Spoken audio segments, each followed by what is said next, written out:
আজকের রেসিপি আলুর দম, সকলের অত্যন্ত প্রিয় একটি পদ। আলুর দম রান্নার পদ্ধতিতে যত বৈচিত্র্য দেখা যায়, অন্য কোনো রান্নায় আর এত বৈচিত্র্য দেখা যায় কিনা সেটা খুব সন্দেহের।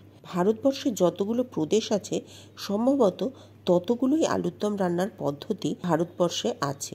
এছাড়াও আমিষ আর নিরামিষ এই দুটো ভ্যারাইটি তো আছেই। কলকাতার রাস্তায় যারা ফুচকা বিক্রি করে তাদের কাছে একটা আলুর দম পাওয়া যায়, তাদের স্বাদটাও আবার একটা টিপিক্যাল হয়ে থাকে।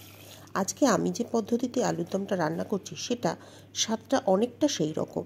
নিয়েছি 250 গ্রাম ছোট আলু। আলুগুলোকে খুব ভালো করে ধুয়ে নিয়েছি, কারণ আলুর গায়ে খুব মাটি থাকে। এবারে একটা প্রেসার কুকারে পরিমাণ মতো জল দিয়ে আলুগুলোকে সিদ্ধ করে নেব।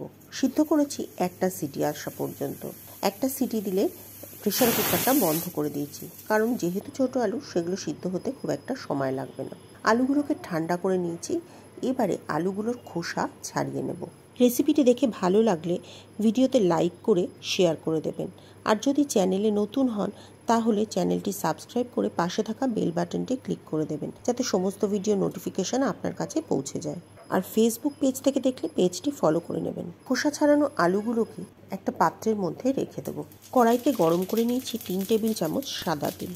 আপনি রান্নাটা সর্ষের তেলেও করতে পারেন, কোনো অসুবিধা নেই। এর মধ্যে দিয়েছি প্রায় 8 চামচ গোটা জিরে ফোড়ন। এর সাথে দিয়েছি সামান্য 1 চিমটে হিং।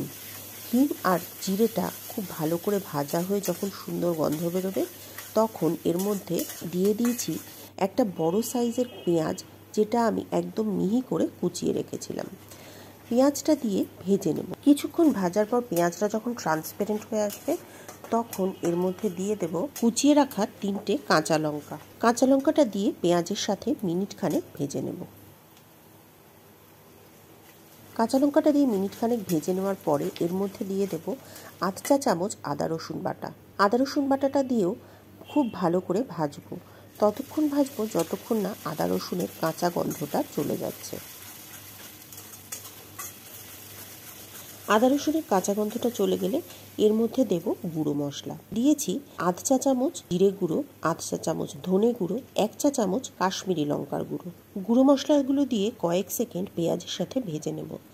আগুনের আঁচটা এই সময় একদম লোতে রাখবেন, তা না হলে গুঁড়ো মশলা পুড়ে কালো হয়ে যাবে। এবারে এর মধ্যে দিয়ে দেব একটা বড় সাইজের একদম মিহি করে কুচিয়ে রাখা টমেটো।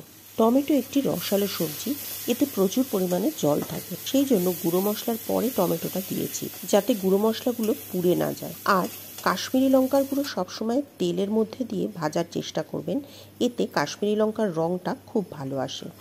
টমেটোটা একটু ভেজে নিয়ে এর মধ্যে দিয়ে দেব 1/2 চা চামচ ঝাল লঙ্কার গুঁড়ো এবং হলুদ গুঁড়ো। আমি এই মোটামুটি 1 চামচের 4 ভাগের 1 ভাগই হলুদ গুঁড়ো দিয়েছি, তার থেকে কম দিলেও কোনো অসুবিধা হবে না।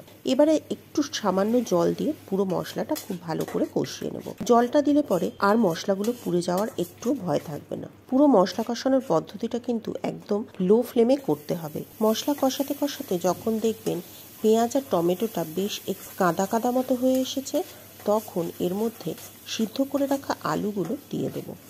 আলুগুলো দিয়ে এবারে নেভু আঁচে সমানে নাড়াচাড়া করে মশলার সাথে ভাজতে হবে।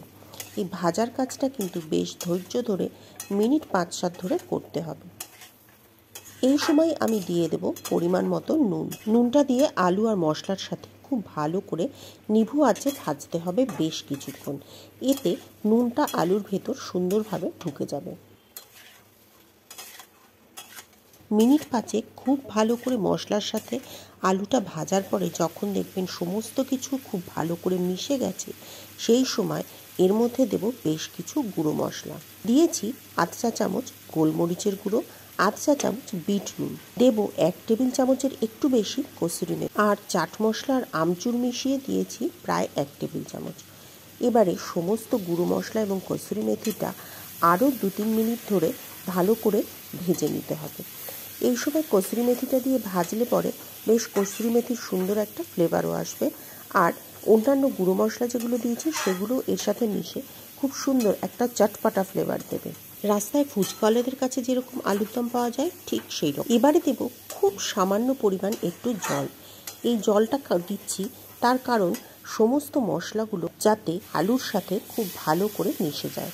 আর কড়াইয়ের গায়ে যে মশলাগুলো এই সময় লেগে গেছে সেগুলোও এই জলের ভাপে খুব ভালো করে উঠে আসবে আর আলুর দমটাও বেশ মাখা মাখা হবে। সমস্ত কিছু মিশে গিয়ে এই সময় দেখবেন আস্তে আস্তে কড়াইয়ের গায়ে তেল ছাড়তে শুরু করেছে। তখনই বুঝবেন আলুর দমটা কিন্তু একদম কমপ্লিট হয়ে গেছে। এবারে আলুর দমটা নামিয়ে নেব। এই আলুর দমটা এতটাই চটপটা খেতে হয় যে এটা রাত্রে ডিনারে রুটির সাথে, সকালের ব্রেকফাস্টে লুচির সাথে যে কোনো সময় খেতে খুবই ভালো লাগে। এই আলুর দমটা শুধু শুধু খেতেও খুবই ভালো লাগে। ওপর থেকে কাঁচা পেঁয়াজ, ধনেপাতা আর লেবুর রস ছড়িয়ে দিলে একদম দোকানের মতো টেস্ট হয়ে যায়। বাড়িতে অবশ্যই একদিন বানিয়ে খেয়ে দেখুন, নিশ্চয়ই খুবই ভালো লাগবে। তাহলে আজ এ পর্যন্তই। পরের দিন আবার দেখা হবে নতুন ভিডিওতে নতুন কোনো রেসিপি নিয়ে।